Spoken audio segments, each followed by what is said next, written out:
Even as new COVID-19 cases surge in Tokyo to rates not seen since the pandemic began, Japan's Prime Minister says the Olympics being hosted in the capital are not to blame.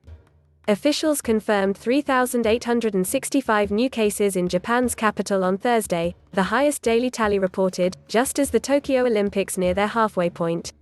It's the third day in a row the city has set a record for new cases, which started spiking shortly after people associated with the Olympics started arriving in Japan.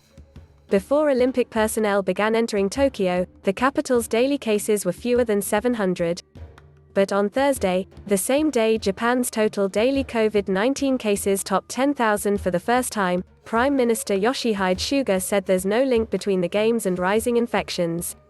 Since we have imposed virus-curbing measures, such as cutting the flow of people in public and stricter border controls to prevent the spread of the virus by foreign visitors, I think there is none, he said. Suga again urged people to watch the Olympics from home rather than in groups in public in order to reduce the risk of infection. The games themselves are not allowing in-person spectators. Suga's statement comes as Japan extends its coronavirus state of emergency to 4 more prefectures beyond the capital: Chiba, Kanagawa, Saitama, and Osaka.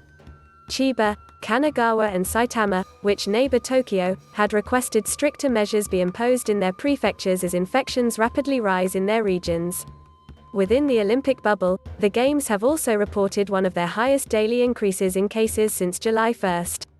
24 people with connections to the Games have tested positive since Wednesday, including 3 athletes.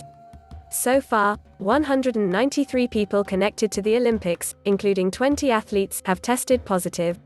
Toho University professor Tateda Kazuhiro, a member of the Japanese government's coronavirus panel, told NHK World-Japan that the state of emergency in Tokyo is not working.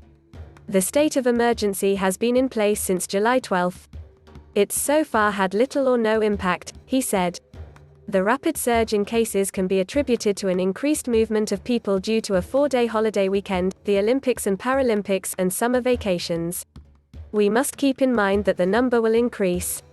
It is time to introduce tighter restrictions. Josie Fischels is an intern on NPR's news desk.